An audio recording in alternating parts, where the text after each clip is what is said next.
ẹ̀gàn. that cross. Bẹ́ẹ̀ sì ni mo sì fẹ́ràn àgbélébùú náà. That was the song we used to sing then. Irú àwọn orin tá a máa ń kọ nígbà nìyí How many wọ̀nyí. of us know the old rugged Àwa cross? mélòó la mọ orin yìí? How many of us sing the old rugged cross? Àwa today? mélòó la ń kọrin yìí? How many of us think about the old rugged Àwa cross today? mélòó la ń kọrin nípa àgbélébùú náà? Because the emphasis of man, the emphasis of the church, the emphasis Àgbọ̀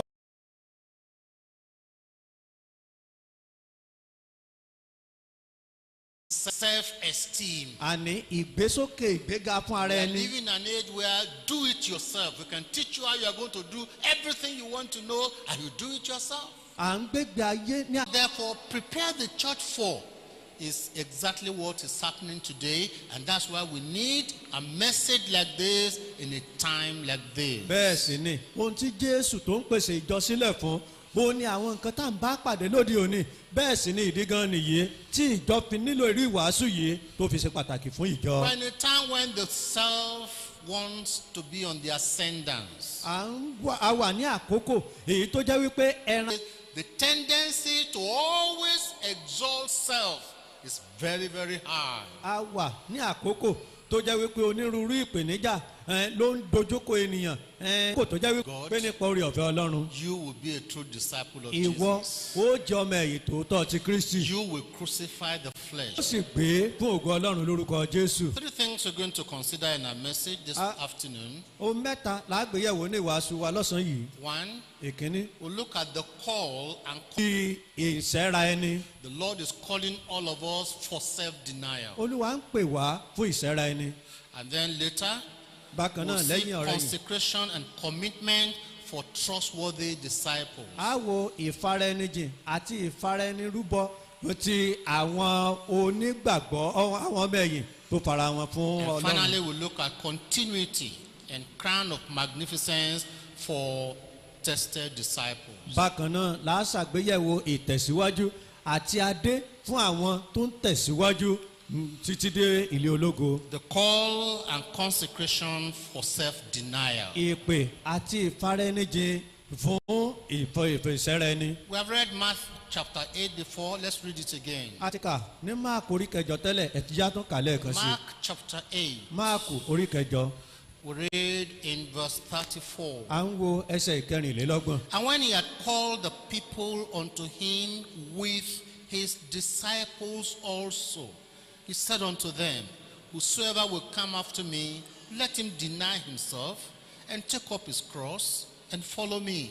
Ó sì pe ìjọ ènìyàn sọ́dọ̀ rẹ̀ pẹ̀lú àwọn ọmọ ẹ̀yìn rẹ̀ ó wí fún wọn pé bí ẹnikẹ́ni bá ń fẹ́ tọ̀ mí lẹ́yìn kí ó sí ara rẹ̀ kí ó sì gbé àgbélébùú rẹ̀ kí ó sì máa tọ̀ mí lẹ́yìn. Obviously, the Lord wanted the disciples to know Ó yí ọ gbangba pé Jésù Olúwa ó ń fẹ́ káwọn ọmọ ẹ̀yìn rẹ̀ ó mọ̀ that yesterday is gone.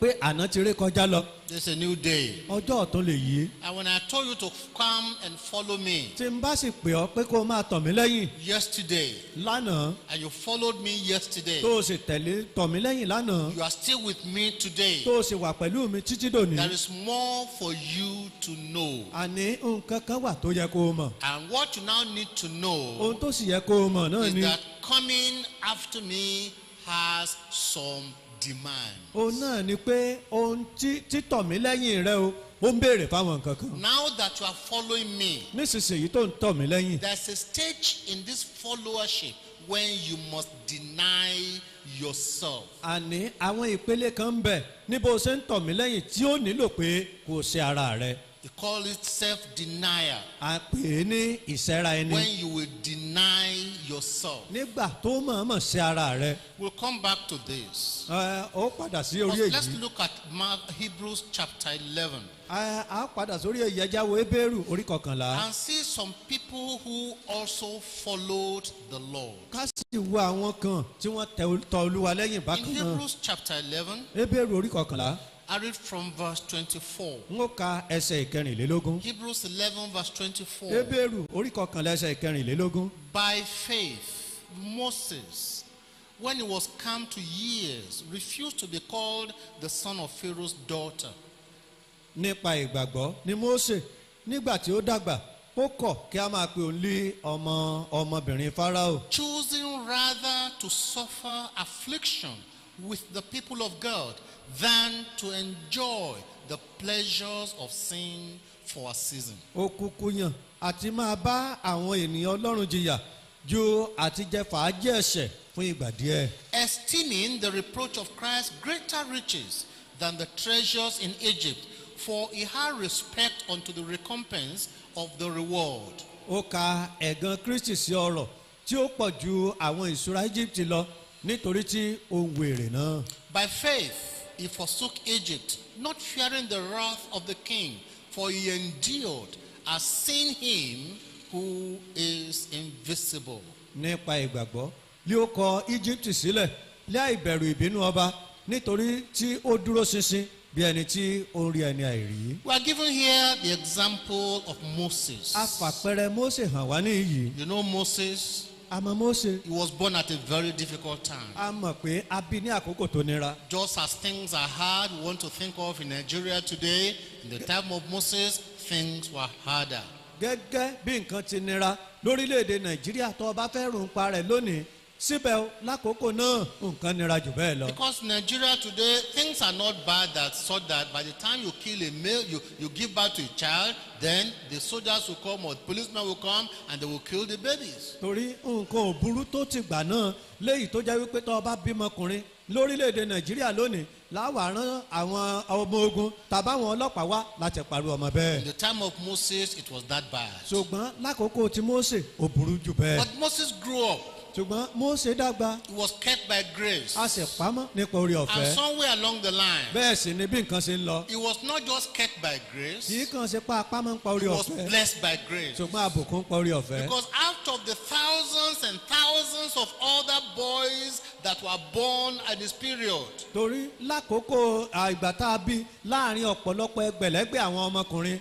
he was privileged to be brought up in the palace. Òun lẹni tó láǹfààní tá a tọ́ dàgbà nílé ọba. He was living in royalty. Ó ń gbé lábẹ́ nílé ọba. He was eating the king's food. Bẹ́ẹ̀ sì ni oúnjẹ ń jẹ ọba. Free scholarship. Àní ìwé ẹ̀kọ́ He could read ìwé ẹ̀kọ́ anything, ọ̀fẹ́. he could study anything. He had no problem with money. Ohunkóhun tó bá fẹ́ ló lè ṣe. Bẹ́ẹ̀ sì ni ó lè lọ ilé ìwé tó wù ó lè kan tó wù. Bẹ́ẹ̀ sì ni And in kò spite ní of ṣòro this owó. privilege, Pẹ̀lú àǹfààní ńlá tó níyì. in spite of this privilege, Pẹ̀lú gbogbo àǹfààní wọ̀nyí. he decided Ó pinnu that he would choose to identify himself with the people of God. pé òun yàn láti fi ara òun hàn pẹ̀lú àwọn ènìyàn Ọlọ́run. And because of that, Nítorí èyí every privilege he used to enjoy, everything was taken away. gbogbo àǹfààní tó máa ń gbádùn gbogbo ẹ̀ pátá la gbà mọ́ lọ́wọ́. Do you understand what we mean by self-denial now? Tó wá yí ọ nísinsìnyí ohun tí ìṣẹ́rẹ́ ẹni túmọ̀ sí. Somebody who had access to good car, Ẹnìkan tó láǹfààní sí ọkọ̀ ayọ́kẹ́lẹ́ tó and dára. when there was a need, Tó sì mọ̀ pé ó nílò rẹ̀. he gave it up.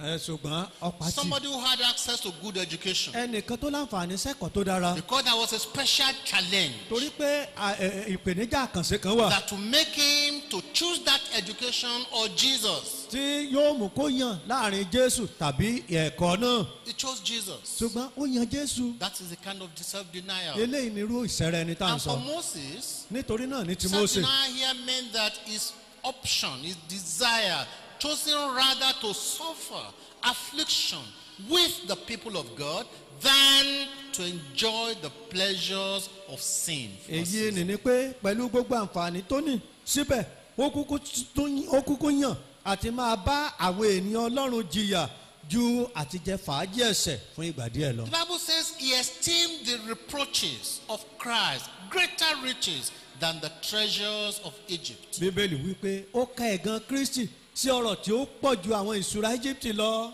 He felt that it is better to suffer with Christ here on earth and enter eternity with the Lord than to be a prince in Egypt and go to hellfire. Ó kà á sí pé ó jẹ́ ní tó sàn jù láti jìyà fún pẹ̀lú Kristi nínú ayé ń bí kéèyàn ó sì jogún ìyà ìnípẹ̀kun ju àti jẹ fàájì gẹ́gẹ́ bí ọmọ ọba níhìn kéèyàn sọ̀run nù lọ. That was Moses. Eléyìí ni Mósè. Let's look at another man, Ẹ jẹ́ ká wo ẹlòmíràn Paul, tí í ṣe Pọ́ọ̀lù in 1 Corinthians ní Kọ́ríńtì kínní and in chapter ní 9. orí kẹsàn-án.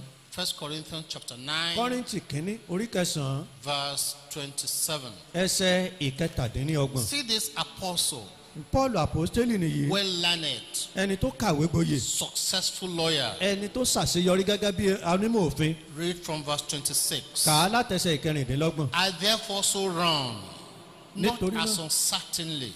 So fight I, not as one that beateth the air. Ó ní nítorí náà bẹ́ẹ̀ ni èmi ń sáré kì í ṣe bí ẹni tí kò dá lójú bẹ́ẹ̀ ni èmi ń jà kì í ṣe bí ẹnìkan tí ń lo afẹ́fẹ́. But I keep under my body and bring it into subjection, lest that by any means, when I have preached to others, I myself should be a castaway. Ṣùgbọ́n èmi ń pọ́n ara mi lójú mo sì ń mú wá sábẹ́ ìtẹríba pé lẹ́yìn tí mo ti wàásù fún àwọn ẹlòmíràn nítorí ohunkóhun kí èmi tìkára mi má ṣe di ẹni ìtanù. Paul said, I'm running a race Paul wípé mò ń sáré ìje kan. and I'm watching one particular person. Bẹ́ẹ̀ sì ni mò ń ṣàfojúsùn nǹkan. I'm watching a particular person. Mò ń ṣàfojúsùn ẹnìkan. And that person, Ẹni náà sì rèé. I'm very, very ruthless in dealing with that person. Bẹ́ẹ̀ sì ni mo ti pinnu àti dojú ìjà kan ẹni náà. And I'm not going to give an inch. Bẹ́ẹ̀ sì ni n ò ní fàǹfààní I kékeré won't sílẹ̀. allow that person to rest. Àní n ò ní jẹ́ kẹ́ni náà sinmi. I won't let him enjoy anything. N ò ní jọ́ gbádùn ohunkóhun. And you know the person Paul was talking of? Tó o sì mẹ́ni tí ẹni náà ń sọ nípa rẹ̀.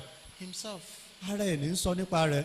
Ara ẹ̀. He said, I keep my body under. Ó ní mò ń mú ara mi wá sí I abẹ́ am ìtẹríba. watching myself. Àní mò ń I'm kíyèsí èrò mi. watching my language. Mò ń sẹ̀sọ̀ lórí I'm èdè ẹnu watching mi. my dressing. Mò ń sẹ̀sọ̀ I'm lórí watching ìmúra my mi. thinking. Mò ń I'm sẹ̀sọ̀ lórí watching èròǹgbà my mi. behavior. Mò ń sẹ̀sọ̀ I'm lórí ìwàsí watching mi. the way I'm doing Mò ń everything. sẹ̀sọ̀ lórí bí mo ṣe ń ṣe ohun So gbogbo. that Kó bàa jẹ́ pé I'll be able to carry out the task God wants me to carry n ó out. lè ṣe iṣẹ́ náà tọ́lọ́run gbélé mi lọ́wọ́ láti ṣe. Brethren, this is what we need to understand. Ẹ̀yin ará ohun tó yẹ kó yé wa nìyí. This is what we need to understand. Ohun tó yẹ kó yé wa nìyí. That all of Pé us, gbogbo wa we are called to a life of self-denial. pé a pè wá sínú ìgbé ayé ìṣẹ́ra ẹni. We are asked to come and deny ourselves. Pé a ní láti wá ká sì ṣe ara wa. That's why Jesus said it again in Matthew chapter 16. Ìdí nìyí tí Jésù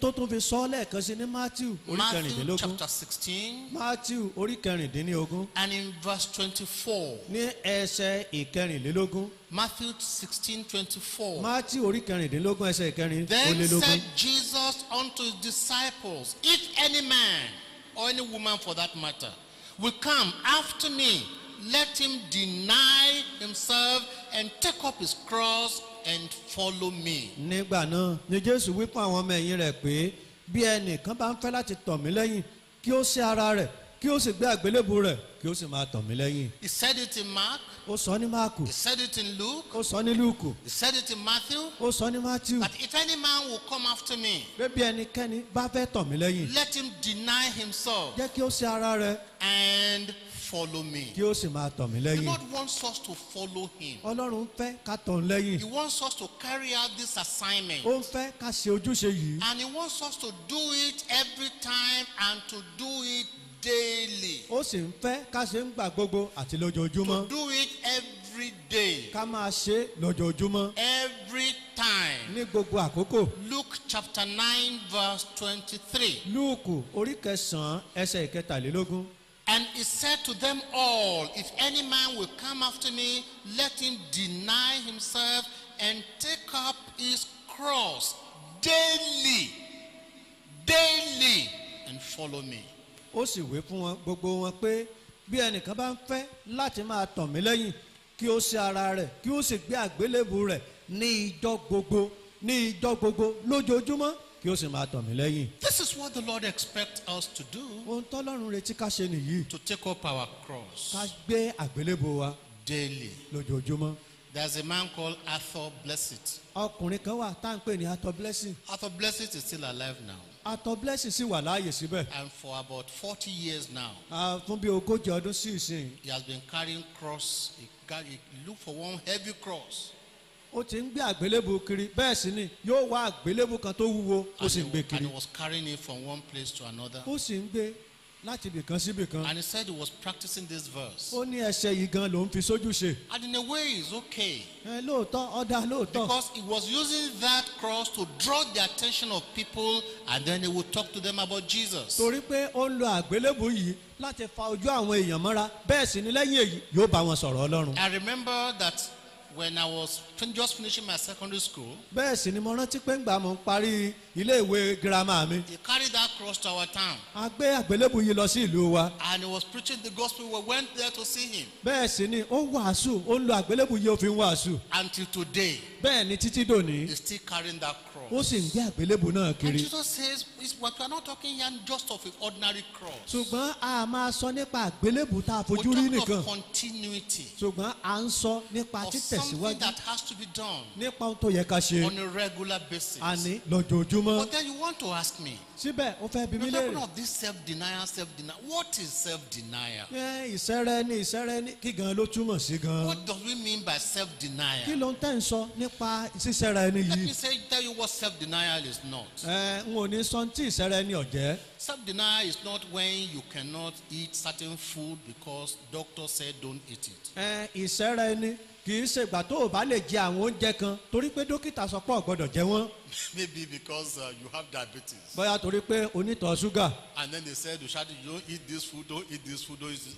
Bẹ́ẹ̀ Today, sì. I'm also practicing self-denial. Bẹ́ẹ̀ sì ni dókítà wá wí pé o gbọ́dọ̀ ṣàfóúnjẹ yìí má jẹ oúnjẹ léyìí má jẹ tọ̀hún lọ́wọ́ á ní èmi náà ní sísìnyí o mo ti ń ṣẹ́ra mi. Yes, that one is beneficial for your body, Eléyìí wà fáǹfààní ẹran ara for rẹ your physical body, ẹran ara tá a lè and the fojú way rí. it is good. Bẹ́ẹ̀ sì ni ó dára. But in the context of the message that Jesus was telling the disciples, Ṣùgbọ́n kókó ìwàásù tí Jésù ń sọ fáwọn ọmọ ẹ̀yìn rẹ̀ that's not what he was talking of. ó léléyìí tí ń sọ. He was not talking of just things we do because we are going to benefit from it. No. Kò máa sọ nípa ohun tá à ń ṣe torí pa fẹ́ jàǹfààní nínú rẹ̀. Self-denial is what you're going to do without earthly benefit. Àní ìṣẹ́ra ẹni ni tó ń ṣe tí ò mérè tó ta tinú ayé tí ò mú dé bá ọ. So what is self-denial? Nítorí náà kí ni ìṣẹ́ra ẹni? Number one, Èkíní. self-denial is personal discipline.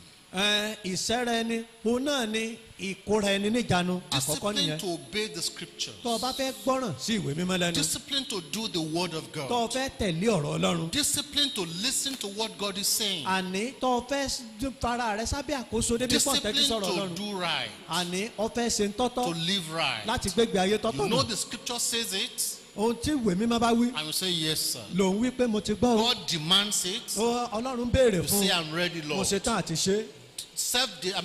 Self-denial is discipline. Àní ìṣẹ́ra ẹni òun náà ni ìkóra ẹni níjàánu òfin rẹ̀ sábẹ́ àkóso. 2, Ìkejì self-denial ìṣẹ́ra ẹni is the inner strength to resist temptation. òun náà ni okun tinú láti tako ìdánwò. A Christian faces temptation every day, every time. Ojoojúmọ́ lónígbàgbọ́ ń dojúkọ ìdánwò nígbà gbogbo. Today, Lónìí unfortunately, many of us don't know what is temptation, what is not temptation. ó ṣe ni láàánú pé ọ̀pọ̀lọpọ̀ wa àmọ́ tí ìdánwò túmọ̀ sí àmọ́ tí kìí ṣe ìdánwò gan. Because we have been so used to a life of convenience that anything that will shake us a little, we are not ready to go through it. Torí a ti fúnra wa ní ìgbé ayé ìrọ̀ra débi wípé bóńkó bá wà tí ó mì wá díẹ̀ àṣetán àti ṣe. But Proverbs chapter 1 verse 10 warns us. Ṣùgbọ́n ìwé òwe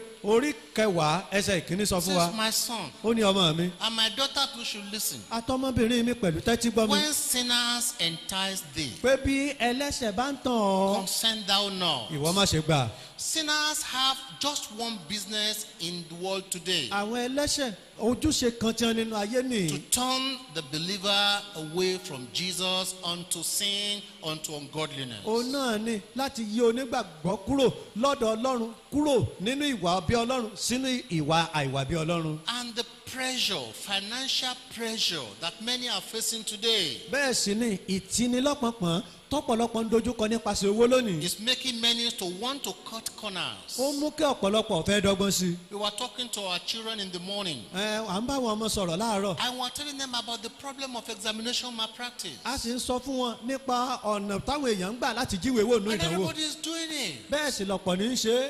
Many schools are doing it. gbogbo ọ̀pọ̀ iléèwé ní í ṣe. Many parents support it. ọ̀pọ̀lọpọ̀ òbí ló fọwọ́sowọ́pọ̀ pẹ̀lú ẹ̀. But the person who is self-disciplined ṣùgbọ́n ẹni tó kó rẹ̀ níjànú tó ṣẹ́ra has rẹ̀. the strength, àní the inner strength okun tinú ó ní to say no. láti wí pé ń tèmi o ń The ọ̀jẹ́ first ṣe. thing about people who have self-denial, tá a bá ń sọ nípa àwọn tó ń ṣẹ́ra wọn.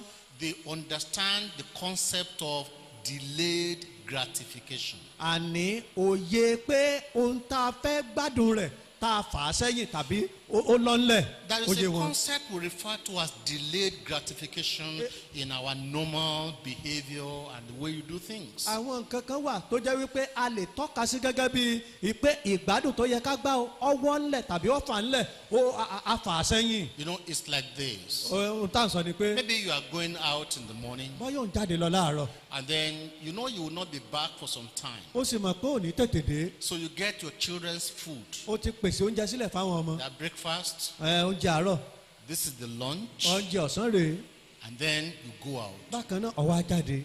Generally, you ló notice tọwọ́ pọ̀ that children, ó mọ̀ àwọn ọmọ if they are at home ẹ, and there's no adult wọn ò tí ì dàgbà with them, wọn kò sì ságbà pẹ̀lú wọn. that breakfast, oúnjẹ àárọ̀ yìí they have no problem. They will deal with it right there and kò then. sí wàhálà pẹ̀lú wọn yanjú ẹ̀ wọ́n jẹ tán. But not too long after that, ṣùgbọ́n láìpẹ́ sígbà náà the lunch oúnjẹ ọ̀sán that they should wait for to eat by 2 o'clock, tó yẹ kí ó dúró dago méjì kí ó tó jẹ by 10 o'clock, wọ́n bá ti tàbá ago they will mẹ́ta have been opening it, ṣùgbọ́n wọ́n ti máa ṣíwò láago checking it up, checking méjìlá it up, checking it up. wọ́n máa yẹ̀wò wọ́n máa dé padà. And between 10 and 10:30, láàrin bí aago mẹ́wàá sí aago mẹ́wàá àbọ̀ they will have started taking part of it. wọ́n ti máa tọ́ wò. In fact, by 11 o'clock, the thing is gone. bí aago mọ́kànlá wọ́n ti parí ẹ̀.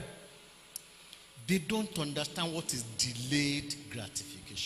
òye wọn ohun tó túmọ̀ sí láti fa ìgbádùn sẹ́yìn. Delayed gratification is that this thing is meant for 2 o'clock. òun náà ni wípé ìgbádùn tó nílò láti gbá yìí aago méjìlá yọ dà. Be busy doing other things. kó fojú ṣe máa ṣe nǹkan mìíràn. Clean the house. máa tọ́jú ilé. Do the assignment daddy and mommy wanted you to do. máa sojú ṣe tí bàbá àtìyá fẹ́ kó o ṣe. Read books. kàwé. Go and wash plates. lọ fọ abọ́. Wash your clothes. lọ fọṣọ Do rẹ. all those things you have to do. máa wá àwọn rere míì tó yẹ kó o ṣe So ṣe. that by 2 o'clock, kọ́ bá jẹ́ pé lágbà when tago you méjì will bá lù. actually be hungry, nígbà tẹ́bi gan ṣẹ̀ mọ́ pààyàn. then you take that food. nígbà náà lọ́sẹ̀sẹ̀ wá jẹ oúnjẹ ọ̀hún. People who are self-disciplined, àwọn tó ń ṣẹ́ra wọn they know how to wait, wọ́n mọ bá a ṣe dúró. how to delay wọ́n gratification, mọ ohun tó yẹ agbádùn bá a ṣe fà á how sẹ́yìn. to allow themselves. That's what Paul was saying. I put myself under. bẹ́ẹ̀ sì ni ohun tí Paul ń sọ gan nìyí pé mo fara mi sábẹ́ àkóso. I don't allow myself to enjoy everything that my body tells me to enjoy. n ò fààyè gbára mi láti gbádùn gbogbo ohun tẹ́ran ara ń fẹ́. People who have self-disciplined àní àwọn tó ń ṣẹ́ra wọn and who are living a life of self-denial, àtàwọn tó ń gbégbé ayé ìṣẹ́ra ẹni they delay their wọ́n á rewards. máa fa èrè wọn sẹ́yìn. And number 4 thing, ẹ̀kẹrin people who have self-denial, àwọn tó ní ìṣẹ́ra ẹni they focus on long-term goals. wọ́n á máa láfojúsùn lórí ìlépa ọjọ́ iwájú tó jìnnà. They have long-term goals àní àlàkalẹ̀ ọjọ́ iwájú tó that jìnnà. they remember wọ́n á máa rántí and they pursue wọ́n sì ń lépa and they pursue. wọ́n máa ń lépa. Some years back, ní bí ọdún mélòó sẹ́yìn I came across a storybook mo bá ìwé ìtàn kan pàdé. about a soldier. bẹ́ẹ̀ sì ni pé mo jẹ́ jagunjagun. It was during the war between America and Vietnam. ó sì jẹ́ àkókò ogun láàrin Amẹ́ríkà àti orílẹ̀-èdè kan. And this man was a sniper. bẹ́ẹ̀ sì ni ẹni yìí ó ní oògùn olóró kan.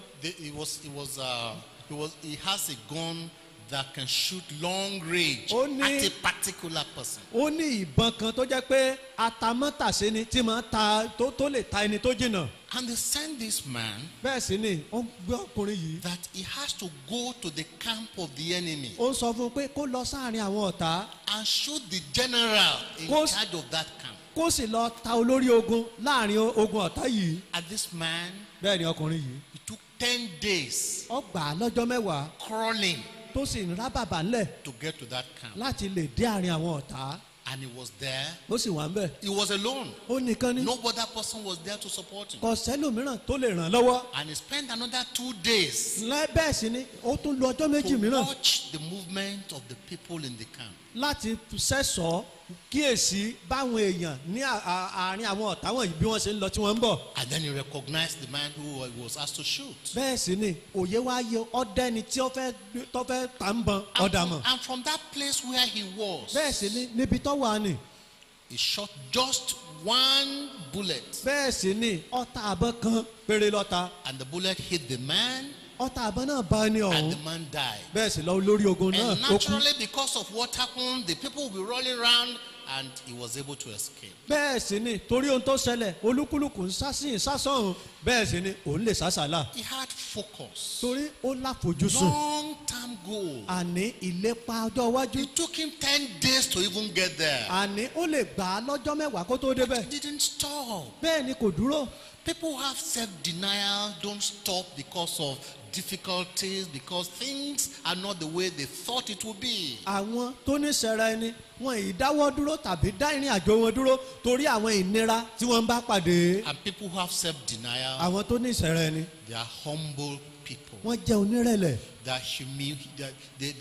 are they are very, very low. They don't mind coming down. wọ́n jẹ́ ẹni tó jẹ́ pé wọn ò bìkítà àti ba búrúburú ńlẹ̀ ẹni ìrẹ̀lẹ̀ ni wọ́n. They are able to bear whatever insult, whatever thing people will say to them. They don't mind. bẹ́ẹ̀ sì ni ọ̀rọ̀ kọ́rọ̀ ìfẹnusátẹ́ ẹni ìyẹpẹrẹ ẹni wọ́n ṣetán àti faradà. And finally, lákòótán people who have self-denial, àwọn tó ní sẹ́ra ẹni they are compassionate. wọ́n jẹ́ ẹni tó ní kàánú. They are able to put the needs of other people before them. wọ́n á máa gbé àìní ẹlòmíràn ka iwájú wọn. People who have self-denial, àwọn tó ní sẹ́ra ẹni they are always willing to help others. ìgbà gbogbo wọn máa ń fẹ́ láti ran ẹlòmíràn I lọ́wọ́. remember a story that happened mo rántí ìtàn kan tó ṣẹlẹ̀ many years back. lọ́pọ̀ ọdún sẹ́yìn. It was a time during the, I think, 1993 problem when there was a lot of political June 12 crisis, and there was no fuel, there was nothing. mo rò pé ọdún 1993 tí ó dàbí ẹni pé ìdàrúdàpọ̀ nípa ètò òṣèlú oṣù kejì ọjọ́ kejìlá oṣù kẹfà àti bẹ́ẹ̀ bẹ́ẹ̀ lọ tí ò sépo tí gbogbo nǹkan tí ò sí. And that night, that particular day, bẹ́ẹ̀ sì ni lásàálẹ̀ ọjọ́ kan yìí. my wife and I, we had to travel to Elisha in the night. èmi àtaya mi láti rìnrìn àjò lọ sí Iléṣà lọ ọwọ́ àṣálẹ́. And the vehicle we were using, we thought that the fuel in the car would take us to Elisha. bẹ́ẹ̀ sì ni ọkọ̀ ayọ́kẹ́lẹ́ tá a gbé lọ a rò wípé pẹ̀lú epo tí ń bẹ́nu rẹ̀ yóò gbé wa dé Iléṣà. Because fuel was scarce. sókun Very kan sì le. scarce. But we knew that once we get to Elisha people will help us, they will give us fuel. a sì mọ̀ pé bá a bá ìdé Iléṣà dandan ni kí Iléṣà kó wọ epo fún wa. So we were on the way. bẹ́ẹ̀ sì ni lójú ọ̀nà And then around 7:30 in the night, ní nǹkan bí aago méje àbọ̀ lálẹ́ the fuel finished. epo tán. And our car was between Idominasi and Elisha. bẹ́ẹ̀ sì ni ọkọ̀ takú láàrin Ìdómìnàsí àti Iléṣà. And it was in the night. ó sì jọ wọ alẹ́. The thing started around 7:30, and then around 8 we were still thinking, what are we going to do? And no.